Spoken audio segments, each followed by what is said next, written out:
오늘 당신 머리맡에서 읽어줄 이야기는 어린 왕자입니다.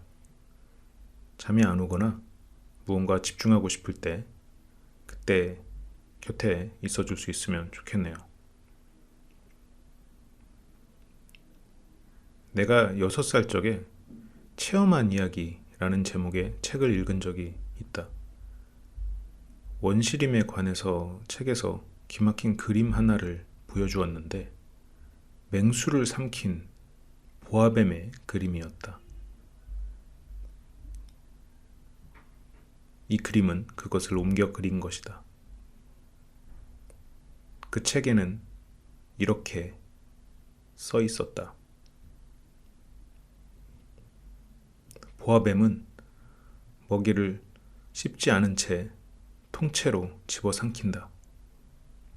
그리고는 꼼짝도 하지 않고 6달이나 잠을 자면서 그것을 소화시킨다.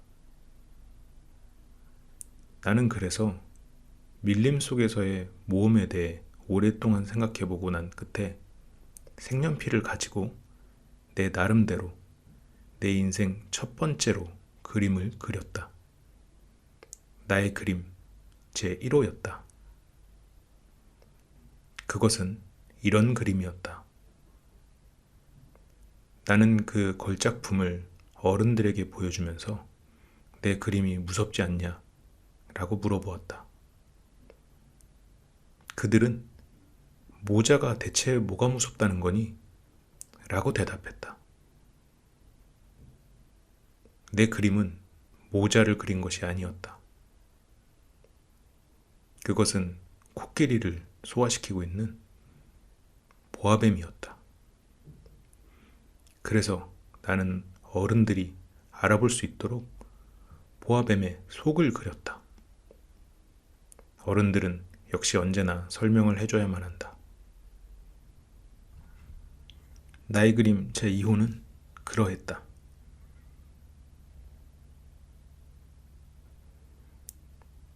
내 그림을 봤던 어른들은 속이 보이든 보이지 않던 그런 보아뱀의 그림들보다는 차라리 지리나 역사, 계산, 아니면 문법 이런 쪽에 관심을 가져보는 것이 좋을 것이라 라고 충고해 주었다. 그래서 나는 6살 적에 화가라는 멋진 직업을 포기해버렸다.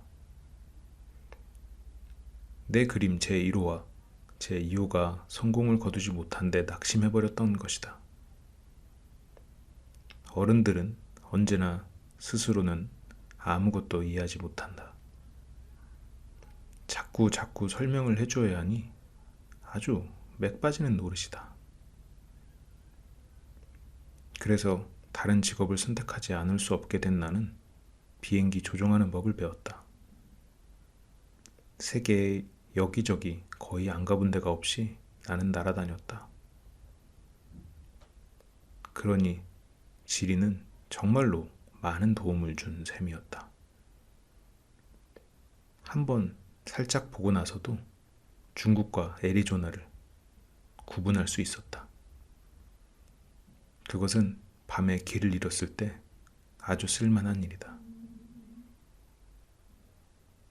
나는 그렇게 일생 동안 수없이 많은 점잖은 사람들과 수많은 만남을 가져왔다. 어른들 틈에서 많이 살아왔던 것이다. 나는 아주 가까이에서 그들을 볼 수 있었다. 그렇다고 해서 그들에 대한 내 생각이 나아진 것은 없었다. 조금 똑똑해 보이는 사람을 만날 때면 나는 늘 간직해오던 옛날에 그림 1호를 가지고 그 사람을 테스트해보고는 했다. 그 사람이 뭘 정말로 이해할 줄 아는 그런 사람인가 싶었던 것이다. 그렇지만 그 사람은 그래 모자군 이라고 대답하는 것이었다.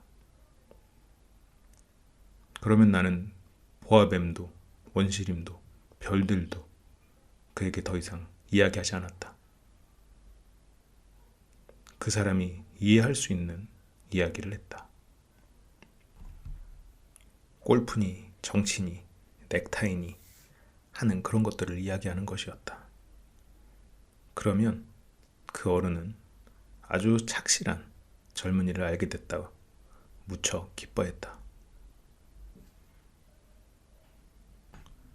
그래서 6년 전에 사하라 사막에서 비행기가 고장을 일으킬 때까지 나는 진심을 터놓고 진정 어린 이야기를 할 수 있는 상대를 전혀 갖지 못하고 혼자 살아왔다. 내 비행기의 모터가 한 군데 부서져 버렸다. 기사도 승객도 없었기 때문에 나는 혼자서 어려운 수리를 시도해 보려는 찰나였다. 그것은 나에게는 죽느냐 사느냐 그런 문제였다. 이래 날 동안 마실 수 있는 물밖에 남아있지 않았다. 첫날 밤 나는 사람 사는 마을에서 수천 마일 떨어진 사막에서 잠이 들었다. 거대한 바다 한가운데 떠있는 뗏목 위의 표류자처럼 혹은 그보다 더 나는 고립되어 있었다. 그러니 아침에 해가 뜰 무렵 야릇한 목소리가 나를 깨웠을 때 내가 얼마나 놀랐을지 당신은 상상이나 할 수 있을까? 그 목소리가 말했다. 양 한 마리를 그려줘. 뭐라고? 양 한 마리를 그려줘. 나는 기겁을 해서 후다닥 일어섰다. 눈을 막 비벼보았다. 사방을 계속 살펴보았다. 진짜로 이상하게 생긴 아주 작은 남자아이가 나를 진지한 얼굴로 바라보고 있었다. 나중에 내가 그를 그린 그림 중에 가장 잘 그린 것이 여기 있다. 그러나 물론 나의 그림은 원래 모델보다는 훨씬 덜 매력적이다. 그것이 내 잘못은 아니다. 6살이었을 때 어른들이 화가로 출세할 수 없다고 나를 낙심시켰기 때문에 나는 속이 보이거나 보이지 않거나 하는 보아뱀 위에는 아무것도 그리는 연습을 하지 않았으니까 말이다. 어쨌든 나는 그의 느닷없는 출연에 너무나 놀라서 눈을 크게 뜨고 그를 바라보았다. 내가 사람 마을에서 수천 마일 떨어진 곳에 있었다는 사실을 꼭 기억해 주기 바란다. 근데 그 아이는 길을 잃은 것 같지도 않아 보였고 피곤하지도 배고파하지도 목이 말라하지도 두려움에 떨고 있는 것 같지도 않아 보였다. 마을에서 수천 마일이나 떨어진 이런 사막 한가운데 길을 잃은 어린아이 같은 그런 구석은 전혀 없었다. 겨우 정신을 차리고 내가 말을 걸었다. 그런데 왜 그러지? 그러자 그 아이는 아주 심각한 이야기나 되는 듯 소근소근 다시 되풀이해 말했다. 부탁이야. 양을 한 마리 그려줘. 누구나 갑자기 신비한 일을 당하게 되면 누구나 거기에 순순히 따르기 마련이다. 사람이 있는 마을에서 수천 마일 떨어진 곳에서 죽음의 위협을 마주하고 있는 중에 참 엉뚱한 짓이라고 느껴지기는 했지만 나는 주머니에서 종이 한 장과 만년필을 꺼냈다. 그러나 내가 공부한 건 지리, 역사, 계산, 문법이라는 생각이 나서 그 아이에게 나는 그림을 그릴 줄 모른다고 조금은 기분이 나빠져서 말했다. 그 아이는 대답했다. 괜찮아. 양을 한 마리 그려줘. 양은 한 번도 그려본 적이 없었으므로 내가 그 아이를 위해서 그릴 수 있는 단 2가지의 그림 중 하나를 다시 그려주었다. 속이 보이지 않는 보아뱀의 그림. 그걸 본 어린 소녀는 아니야. 보아뱀 속에 코끼리는 싫어. 보아뱀은 너무 위험해. 그리고 코끼리는 아주 거추장스럽고 내가 사는 곳은 너무 조그매. 나한테는 양이 필요해. 양을 그려줘. 라고 말을 했다. 그래서 나는 양을 그렸다. 그 아이는 한참을 신중하게 그림을 보더니 안 돼. 그 양은 벌써 병이 들었는걸? 하고 말했다. 다시 하나 그려줘. 나는 또 그렸다. 내 친구는 너그러운 모습으로 부드러운 미소를 지었다. 봐, 이건 양이 아니라 염소잖아. 뿔이 있으니까. 그래서 난 또다시 그렸다. 그러나 그것도 앞에 그림들과 마찬가지로 거절을 당했다. 그건 너무 늙었어. 난 오래 살 수 있는 양을 갖고 싶어. 나는 모터의 분해를 서둘러야 했기 때문에 더 이상 참지 못하고 여기 있는 이 그림을 되는 대로 끄적거려 놓고는 한마디 했다. 이건 상자야. 네가 원하는 그 양은 그 안에 있어. 그러자 나의 어린 재판관의 얼굴이 아주 밝아지는 걸 보고 나는 새삼 놀라지 않을 수 없었다. 이게 바로 내가 원하던 거야. 이 양에게 풀을 많이 주어야 해? 그런 걸 왜 묻지? 내가 사는 곳은 아주 작거든. 거기 있는 걸로 충분할 거다. 내게 준 건 아주 작은 양이니까. 그 아이는 고개를 숙여 그림을 들여다보았다. 그다지 작지도 않은걸? 어라? 잠들었네. 이렇게 해서 나는 어린 왕자를 알게 되었다. 그가 어디서 왔는지 아는데 오랜 시간이 걸렸다. 어린 왕자는 내겐 많은 것을 물어보면서도 내가 질문할 때는 딱히 귀를 기울여 주지 않았다. 그가 우연히 한 말들이 조금씩 조금씩 많은 것을 그리고 모든 것을 알게 해주었다. 예를 들어 내 비행기를 처음 봤을 때 나에게 이렇게 물었다. 이 물건은 도대체 뭐야? 그건 물건이 아니야. 그건 날아다니는 거야. 비행기지. 내 비행기라고. 내가 날아다닌다는 것을 그에게 가르쳐주면서 나는 자랑스러워졌다. 그랬더니 그가 소리쳤다. 뭐? 아저씨가 하늘에서 떨어졌다고? 그래. 나는 겸손하게 대답했다. 야, 그거 참 재미있다. 그리고 어린 왕자는 아주 밝게 깨르르 웃어대 버렸다. 나는 기분이 몹시 나빠졌다. 내가 고통받은 걸 진지하게 생각해주지 않는 것이 나는 너무 싫었다. 그럼 아저씨도 하늘에서 왔잖아. 어느 별에서 왔어? 나는 문득 그 아이의 존재가 신비로운 것이라는 것을 이해하는데 한 줄기 빛이 비쳤다. 그리고 물었다. 그럼 넌 다른 별에서 왔니? 그러나 그 아이는 대답을 하지 않고 내 비행기를 바라보며 아주 진지하게 고개를 끄덕였다.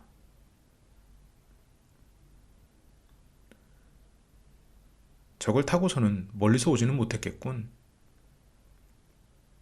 그리고는 한참 동안 깊이 생각하더니 주머니에서 내가 그려준 양의 그림을 꺼내서는 그 보물을 아주 열심히 들여다보았다.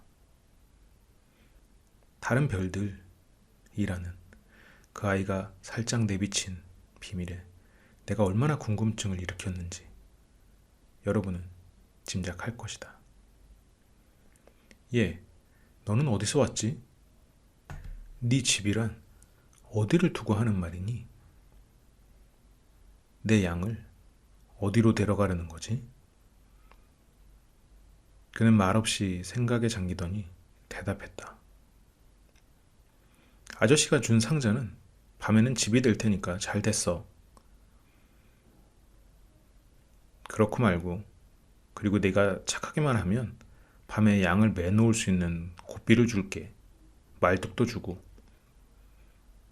그 말에 어린 왕자는 몹시 놀라버린 듯 했다. 매놓다니 참 이상한 생각이네. 하지만 매놓지 않으면 아무데나 가서 길을 잃어버리면 어떡하지? 그러자 내 친구는 다시 웃음을 터뜨렸다. 아니, 가긴 어딜 가. 어디든지, 뭐 곱장 앞으로 갈 수도. 그랬더니 어린 왕자는 진지한 빛으로 말했다. 괜찮아. 내가 사는 곳은 아주 작으니까. 그리고 조금 서글픈 기분이 들었는지 다시 말했다. 앞으로 곧장 가도 멀리 갈 수가 없는 걸. 나는 이렇게 아주 중요한 두 번째 사실을 알게 됐다. 그건 그가 사는 별이 집 한 채보다 클까 말까 하다는 것이었다. 그건 나에게 그다지 놀라운 일은 아니었다. 지구, 목성, 화성, 금성같이 사람들이 이름을 붙여놓은 커다란 떠돌이 별들 말고도 수백 개의 다른 떠돌이 별들이 있는데 어떤 것들은 너무나 작아서 망원경에도 보이지 않는 정도라는 걸 나는 잘 알고 있었던 것이다. 천문학자가 그런 별을 발견하면 이름 대신 번호를 매긴다. 예를 들어 소혹성 3251호라는 식으로 부르는 것이다. 나는 어린 왕자가 살던 별이 소혹성 B612호라고 믿을 만한 상당한 이유를 가지고 있다. 그 혹성은 딱 한 번 1909년에 터키 천문학자에 의해 망원경에 잡힌 적이 있었다. 그 당시에 그는 국제천문학회에서 자신의 발견은 훌륭히 증명해 보였었다. 그런데 그가 입은 옷 때문에 아무도 그의 말을 믿지 않았다. 어른들은 모두 이런 식이다. 터키의 한 독재자가 국민들에게 서양식 옷을 입지 않으면 사형에 처한다고 강요한 것은 소혹성 B612호의 명성을 위해서는 아주 다행스러운 일이었다. 그 천문학자는 1920년에 아주 멋있는 옷을 입고 다시 증명을 했다. 그러자 이번에는 모두가 그의 말을 믿었다. 내가 소혹성 B612호에 관해 이렇게 자세히 이야기하고 그 번호까지 알려주는 것은 어른들 때문이다. 어른들은 숫자를 좋아한다. 새로 사귄 친구 이야기를 할 때면 그들이 가장 중요한 것은 물어보는 적이 없다. 그의 목소리는 어떻지? 그 애가 좋아하는 놀이는 뭐야? 나비를 수집하나?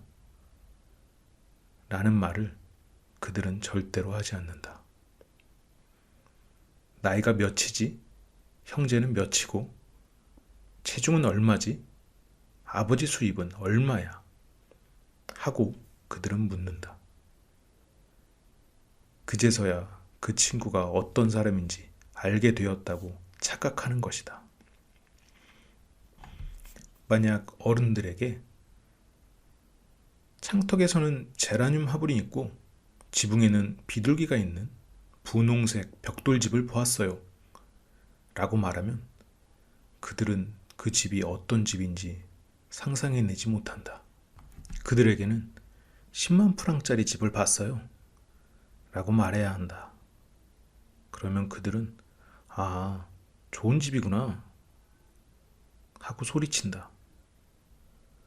그래서 어린 왕자가 매혹적이었고 웃었고 양 한 마리를 가지고 싶어 했다는 것이 그가 이 세상에 있었던 증거야. 어떤 사람이 양을 갖고 싶어 한다면 그건 그가 이 세상에 있는 증거야 라고 말한다면 그들은 어깨를 으쓱하고 여러분을 아이 취급할 것이다. 그러나 그가 떠나온 별은 소옥성 B612호입니다.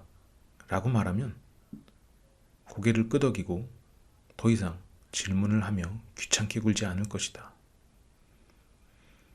어른들은 다 그런 것이다. 그들을 나쁘게 생각해서는 안 된다. 어린아이들은 어른들을 항상 너그럽게 대해줘야 한다. 하지만 인생을 이해하는 우리는 숫자 같은 것에 아랑곳하지 않는다. 나는 이 이야기를 동화 같은 식으로 시작하고 싶었다. 나는 이렇게 말하고 싶었다.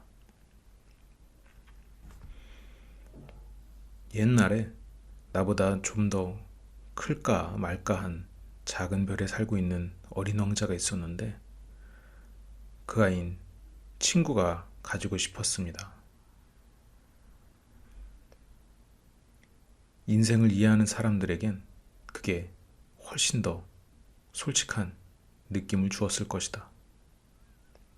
왜냐하면 사람들이 이 책을 대충 읽어버리는 것을 나는 바라지 않기 때문이다. 이 추억을 이야기하면서 나는 깊은 슬픔을 느낀다. 내 친구가 그의 양과 함께 떠나가 버린 지도 벌써 6년이 지났다.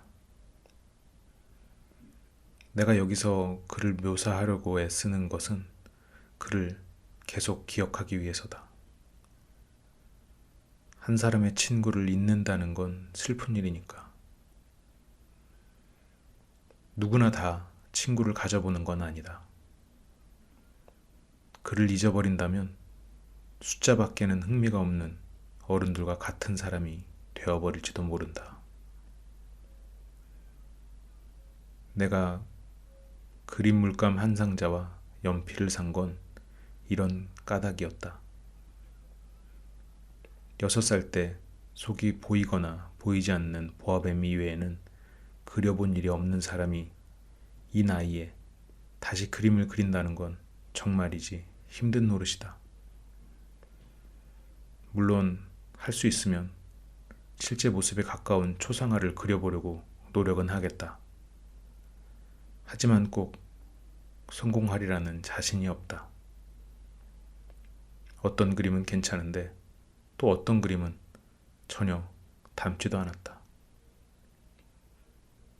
키에 있어서도 조금씩 틀리곤 한다. 여기서는 어린 왕자가 너무 크고 저기선 너무 작다. 옷 색깔도 역시 자신이 없다. 그래서 난 이렇게 저렇게 더듬더듬 그림을 그려본다. 어쩌면 더 중요한 어떤 부분을 잘못 그릴지도 모르겠다. 하지만 그건 용서해줘야 한다. 내 친구는 설명을 해준 적이 없기 때문이다. 내가 자기와 비슷하다고 생각했던 것인지도 모르겠다. 그런데 불행히도 나는 상자 안쪽에 있는 양을 볼 줄 모르는 것이다. 나도 조금은 어른들과 비슷한지도 모를 일이다. 아마 늙어버린 모양이다. 나는 별이니 출발이니 여행에 대해 날마다 조금씩 알게 되었다. 어린 왕자가 무심코 하는 말들을 통해서 서서히 그렇게 알게 된 것이다. 사흘째 되던 날 바오밤 나무의 슬픔, 비극적인 사건에 대해서 알게 된 것도 그렇게 해서였다. 이번에도 역시 양덕택이었다. 아주 심각한 궁금증이 생긴 듯 어린 왕자가 갑자기 물어보았다. 양이 작은 nak물을 먹는다는 게 정말이지? 그럼 정말이지. 아, 그럼 잘 됐네. 양이 작은 nak물을 먹는다는 게 왜 그리 중요한 사실인지 나는 알 수 없었다. 그러나 어린 왕자는 말을 이었다. 그럼 바오밥 나무도 먹겠지? 나는 어린 왕자에게 바오밥 나무는 작은 나무가 아니라 성당만큼이나 크고 거대한 나무, 한때의 코끼리를 데려간다고 해도 바오밥 나무 한 그루조차 다 먹어치우지 못할 것이라고 알려주었다. 한때의 코끼리. 그 말이 어린 왕자는 웃었다. 코끼리들을 포개 놓아야겠네 라고 말했다. 그런데 그가 똑똑하게도 이런 말을 했다. 바오밥 나무도 커다랗게 자라기 전에는 작은 나무지? 물론이지. 그런데 왜 양이 바오밥 나무를 먹어야 된다는 거지? 어린 왕자는 아이 참 하며 그것은 너무나 당연한 이치라는 듯이 대꾸했다. 그래서 나는 혼자서 그 수수께끼를 푸느라고 한참을 고민해야만 했다. 어린 왕자가 사는 별에는 다른 모든 별들과 마찬가지로 좋은 풀들과 나쁜 풀들이 있었던 것이다. 그래서 좋은 풀들의 좋은 씨앗들과 나쁜 풀들의 나쁜 씨앗들이 있었다. 하지만 씨앗들은 눈에 보이지 않는다. 그것들은 땅속에 은밀하게 잠들어 있다가 그중 하나가 갑자기 잠에서 깨어나고 싶은 기분에 사로잡힌다. 그러면 그것은 기지개를 켜고 아무 해가 없는 귀엽고 조그마한 싹을 태양을 향해 싹 내민다. 그것은 무나 장미의 싹이면 그대로 내버려 두어도 된다. 하지만 나쁜 식물일 경우에는 눈에 띄는 대로 뽑아버려야 한다. 그런데 어린 왕자의 별에는 무서운 씨앗들이 있었다. 바오밥 나무의 씨앗이었다. 그 별의 땅은 바오밥 나무 씨앗 투성이었다. 그런데 바오밥 나무는 너무 늦게 손을 대면 영영 없애버릴 수가 없게 된다. 별을 온통 엉망으로 만드는 것이다. 뿌리로 별의 구멍을 뚫어버린다. 그래서 별이 너무 작은데 바오밥 나무가 너무 많으면 별이 산산조각 나버린다. 그건 규칙의 문제야. 나중에 어린 왕자가 말했다. 아침에 몸단장을 하고 나면 정성 들여서 별도 몸단장을 해줘야 돼. 규칙적으로 신경을 써가지고 장미와 구분할 수 있게 되는 그 즉시 바로 바오밥 나무를 뽑아버려야 하거든. 바오밥 나무는 아주 어렸을 때 장미와 거의 똑같이 생겼어. 그건 귀찮은 일이지만 쉬운 일이기도 해. 그리고는 우리 땅에 사는 어린아이들 머릿속에 꼭 박히도록 예쁜 그림을 하나 그려보라고 했다. 그들이 언젠가 여행을 할 때 그것이 도움이 될 거야. 할 일을 뒤로 미루는 것이 때로는 아무렇지 않을 수도 있지. 하지만 바오밥 나무의 경우에는 그랬다가는 언제나 큰 재난이 따르는 법이야. 게으름뱅이가 살고 있는 어느 별을 나는 알고 있었어. 그는 작은 나무 세 그루를 무심히 내버려뒀었지. 그래서 어린 왕자가 가르쳐주는 대로 나는 그 별을 그렸다. 나는 성인 군자와 같은 투로 말하기는 싫다. 그러나 바오밥 나무의 위험은 너무나 잘 알려져 있지 않고 소옥성에서 길을 잃게 된 사람이 겪을 위험이 너무나 크기 때문에 난생 처음으로 그런 조짐성을 버리고 이렇게 말하려고 한다. 어린이들이여, 바오밥 나무를 조심하라. 내가 이 그림을 이처럼 정성껏 그린 것은 내 친구들에게 경각심을 불러일으키기 위해서인 것이다. 그들은 나와 마찬가지로 아주 오래전부터 자신들도 모르는 사이에 이런 위험에 둘러싸여 있었다. 이 그림을 통해서 내가 전하는 교훈은 이 그림을 그리느라 수고할 만한 가치가 있다는 것이다. 당신에게 이런 운이 생길지도 모르겠다. 왜 이 책에는 바오밥나무 그림처럼 장엄한 그림이 또 없을까? 아주 간단한 대답이 있다. 다른 그림들도 그렇게 그려보려 애써 보았지만 마음대로 되지 않았다. 바오밥 나무를 그릴 때는 아주 급박한 심정으로 열성을 가지고 그렸던 것이다. 아, 어린 왕자. 너의 쓸쓸하고 단순한 생활을 이렇게 해서 나는 아주 조금씩 알게 되었었지. 너에겐 오랫동안 심심풀이라고는 해질녘 감미로움밖에 없었지.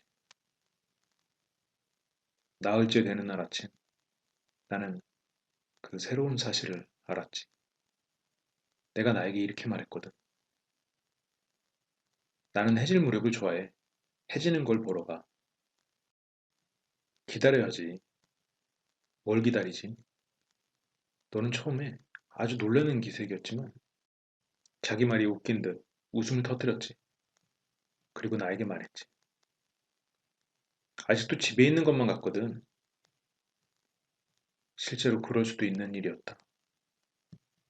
모두들 알고 있듯 여기선 정오일 때 프랑스에선 해가 진다. 프랑스로 단숨에 달려갈 수만 있다면 해가 지는 광경을 볼 수 있을 것이다. 그러나 불행히도 프랑스는 너무 멀리 떨어져 있다. 그러나 너의 조그만 별에서는 의자를 몇 발짝 뒤로 물러놓기만 하면 됐지.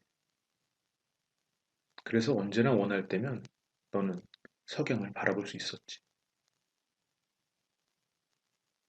오늘 나는 해가 지는 걸 43번이나 보았어. 그리고 잠시 후 넌 다시 말했지. 아주 슬플 때에는 해지는 모습을 좋아하게 되지. 43번 본 날, 그럼 너는 몹시 슬펐니? 그러나 어린 왕자는 대답이 없었다. 다섯째 되던 날, 역시 양 덕분에 어린 왕자의 비밀을 한 가지 더 알게 되었다. 그가 불쑥 오랫동안 혼자서 어떤 문제를 곰곰이 생각하던 끝에 튀어나온 말인 듯 나에게 물어보았다. 양은 작은 나무를 먹으니까 꽃도 먹겠지? 양은 닥치는 대로 먹지. 가시가 있는 꽃도? 그럼 가시가 있는 꽃도 먹고 말고. 그럼 가시는 어디에 쓰이지? 나도 그것을 알지 못했다. 나는 그때 내 모터에 너무 꽉 조여 있는 볼트를 빼내는 일에 정신이 팔려 있었다. 비행기의 고장이 매우 중요한 것처럼 보이기 시작했고, 목을 물도 바닥을 드러내고 있어서 아주 최악의 상태, 그것을 두려워하는 그런 상태여서 너무나 불안했던 것이다. 가시는 뭐에 쓰이는 거지? 어린 왕자는 일단 질문을 했을 때 포기한 적이 없다. 나는 볼트 때문에 신경이 곤두서서 되는 대로 아무렇게나 대답해버렸다. 가시는 아무짝에도 소용이 없어. 꽃들이 공인이 심술 부리는 거지. 그래? 그러나 잠시 아무 말이 없다가 어린 왕자는 원망스러운 눈초리로 나에게 톡 쏘아붙였다. 그건 거짓말이야. 꽃들은 연약하다고, 순진하고, 꽃들은 개들이 할 수 있는 방식으로 자기들을 보호하는 거야. 가시가 있으면 무서운 존재가 되는 줄로 믿는 거라고. 나는 아무 대꾸도 하지 않았다. 그 순간 나는 이 볼트가 계속 버티면 망치로 두들겨서 튀어나오게 해야지 라는 생각을 하고 있었고 어린 왕자는 또다시 내 생각을 방해했다. 그러면 아저씨 생각으로는 꽃들이 그만해도 그만해도라고 아무래도 좋아. 난 되는 대로 대답했을 뿐이야. 나에겐 지금 중요한 일이 있어. 그는 깜짝 놀라서 나를 바라봤다. 중요한 일이라고? 망치를 손에 들고 손가락은 시커멓게 기름투성이가 되어서 그에게는 아주 흉측스럽게 보이는 물건 위로 몸을 기울이고 있는 나의 모습을 그는 바라보고 있었다. 아저씨는 어른들처럼 말하고 있잖아. 그 말에 나는 조금 부끄러워졌다. 그런데도 그는 사정없이 말을 이어갔다. 아저씨는 모든 걸 혼돈하고 있어. 모든 걸 혼동하고 있다고. 그는 정말로 화가 나 있었다.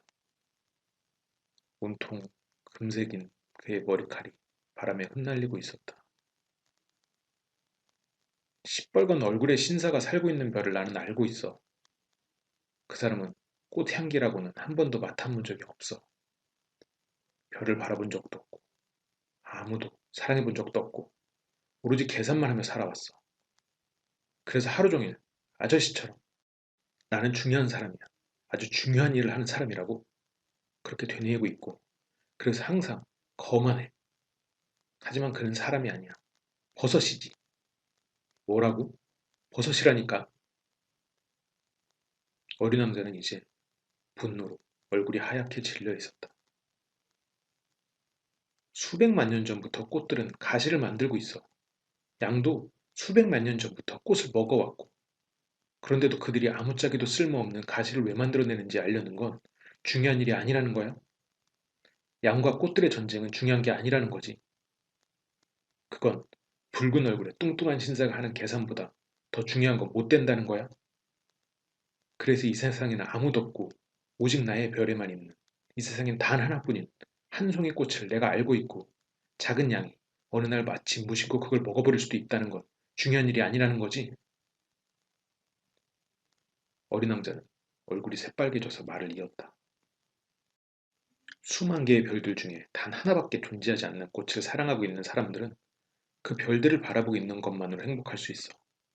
그는 속으로 내 꽃이 저기 어딘가에 있겠지 하고 생각할 수 있거든. 하지만 양이 그 꽃을 먹는다면 그 사람한테는 갑자기 모든 별들이 사라져버리게 되는 거니까. 그것과 마찬가지니까. 그런데도 그게 중요하지 않다는 거지. 그는 더 말을 잇지 못했다. 갑자기 흐느껴 울기 시작했다. 밤이 내려버린 뒤였다. 나는 손에서 연장을 놓았다. 망치도, 볼트도, 목마름도, 죽음도 모두 우습게 생각되었다. 어떤 별, 어떤 떠돌이 별 위에 나의 별, 이 지구 위로 위로해 주어야 할 한 어린 왕자가 있는 것이었다. 나는 그를 두 팔로 껴안았다. 그를 부드럽게 흔들면서 나는 말했다.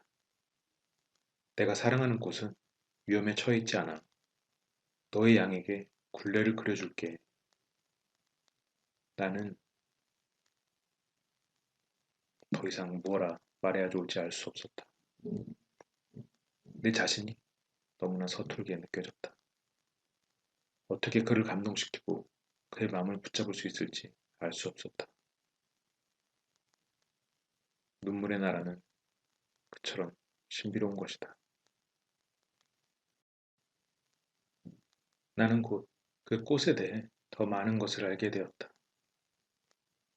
어린 왕자의 별에는 전부터 꽃잎이 한 겹인 아주 소박한 꽃들이 있었다.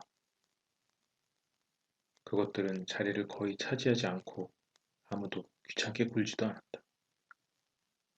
그들은 어느 날 아침 풀 속에 나타났다가는 저녁이면 사라져버리곤 했다.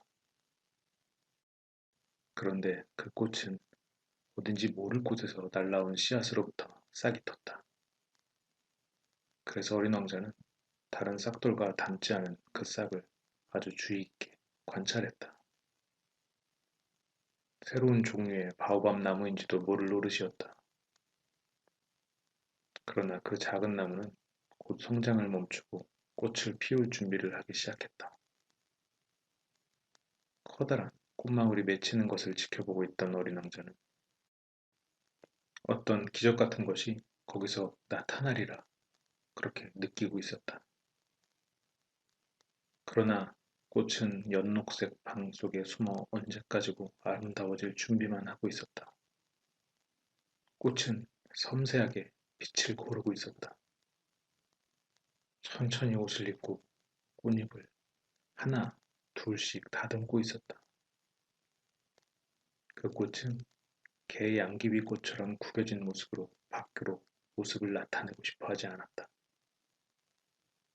자신의 아름다움이 최고로 빛을 발할 때에야 나타나고 싶어 했다. 정말 아주 애교스러운 꽃이었다.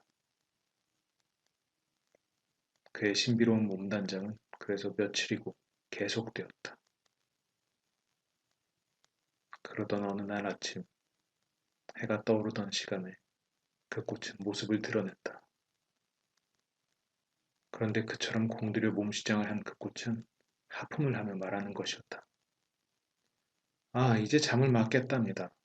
용서하세요. 제 머리가 온통 헝클어져 있네요. 어린 왕자는 그때 감탄을 억제할 수 없었다. 참 아름다우시군요. 그렇죠? 난 해와 같은 시간에 태어났답니다. 꽃은 살며시 대답했다. 어린 왕자는 그 꽃이 그다지 겸손하지는 않다는 점을 알게 되었다. 하지만 그래도 그 꽃은 너무 감동적이 아닌가.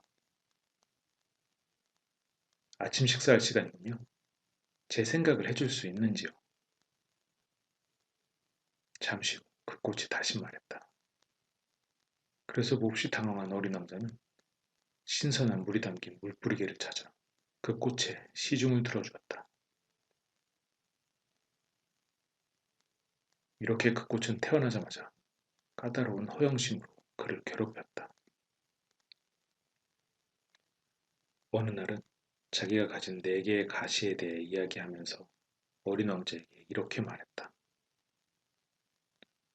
호랑이들이 발톱을 세우고 와도 좋아요. 내 별에는 호랑이들은 없어요. 그리고 호랑이들은 풀을 먹지도 않고요. 라고 어린 왕자는 항의했다. 저는 풀이 아니에요. 그 꽃은 살며시 대답했다. 용서해줘요. 나는 호랑이는 조금도 무섭지 않지만 바람은 질색이랍니다. 바람막이 가지고 있으세요? 바람은 질색이라. 식물로서는 안 된 일이고 이 꽃은 아주 까다로운 꽃이구나. 라고 어린 왕자는 속으로 생각했다. 저녁에는 나에게 유리덮개를 씌워주세요. 당신이 살고 있는 이곳은 너무 춥군요. 시설이 좋지 않네요. 내가 살던 곳은 그러나 꽃은 말을 잇지 못했다. 그 꽃은 씨앗의 형태로 온 것이었다. 다른 세상에 대해서 아는 것이 있을 리가 없다. 그처럼 뻔한 거짓말을 하려다 들킨 것이 부끄러워진 그 꽃은 어린 왕자의 잘못을 드러내기 위해서 기침을 두어 번 했다. 바람막이 있으시냐고 했잖아요. 찾아보려는 참이었는데 당신이 계속 말을 했잖아요. 그러자 그 꽃은 그래도 어린 왕자에게 가책을 느끼게 하려고 더 심하게 기침을 했다. 그리하여 어린 왕자는 사랑에서 우러나온 호의를 가지고 있었으면서도 꽃을 의심하기 시작했다. 그는 대수롭지 않은 말들을 심각하게 받아들이고 몹시 불행해졌다. 어느 날 그는 털어놓았다. 그의 말에 귀를 기울이지 않았어야 했어. 꽃들의 말엔 절대로 귀를 기울이면 안 되는 법이야. 바라보고 향기를 맡기만 해야 해. 내 꽃은 내 배를 향기로 되덮었어. 그런데도 나는 그것을 즐길 줄 몰랐어.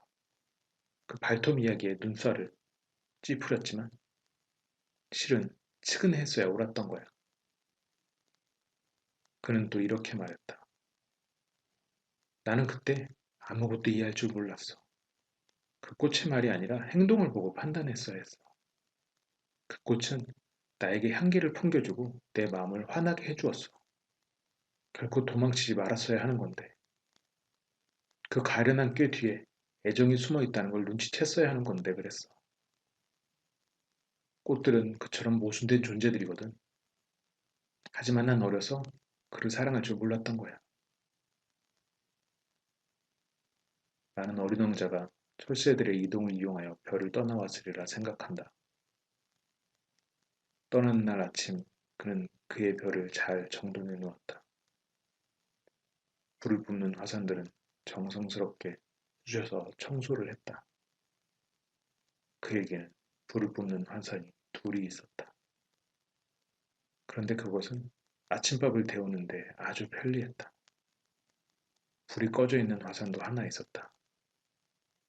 그러나 그의 말처럼 어떻게 될지 알 수 없는 일이었다. 그는 그래서 불 꺼진 화산도 잘 쑤셔 놓았다.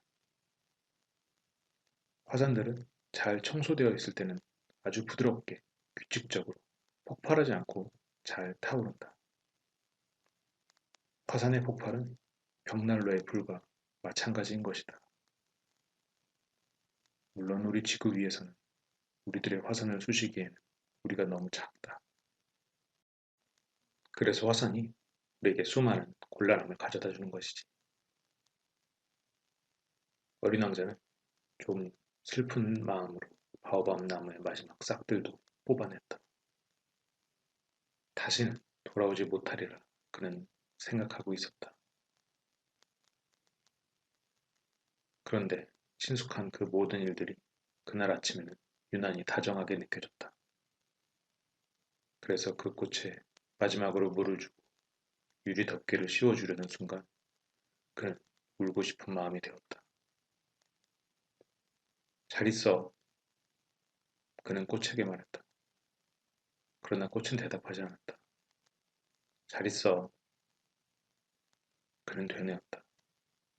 꽃은 기침을 했다. 하지만 그것은 감기 때문이 아니었다. 내가 어리석었어. 용서해줘. 행복해지도록 노력하길 바래. 이윽고 꽃이 말했다. 비난조의 말을 듣지 않은 어린 왕자는 놀랐다. 그는 유리덮개를 손에 든 채 어쩔 줄 모르고 멍하니 서 있었다. 꽃의 그 조용한 다정함을 이해할 수 없었다. 그래, 난 너를 좋아해. 넌 그거 전혀 몰랐지. 내 잘못이었어. 아무래도 좋아. 하지만 너도 나와 마찬가지로 어리석었어. 부디 행복해. 유리덮개는 내버려둬. 그런 건 이제 필요 없어. 하지만 바람이 불면 내 감기가 그렇게 대단한 건 아니야. 밤의 서늘한 공기는 내게 유익할 거야. 나는 꽃이니까. 하지만 짐승이 나비를 알고 싶으면 두세 마리 쐐기 벌레는 견뎌야지. 나비는 무척 아름다운 모양이니까. 나비가 아니라면 누가 나를 찾아주겠어? 너는 멀리 가 있겠지. 커다란 짐승들은 두렵지 않아. 손톱이 있으니까. 그러면서 꽃은 천진난만하게 네 개의 가시를 보여주었다. 그리고 다시 말을 이었다. 그렇게 우물쭈물하고 있지 마. 신경질 나. 떠나기로 결심했으면 어서 가. 꽃은 울고 있는 자기 모습을 어린 왕자에게 보이고 싶지 않았다. 그토록 자존심이 강한 꽃이었다.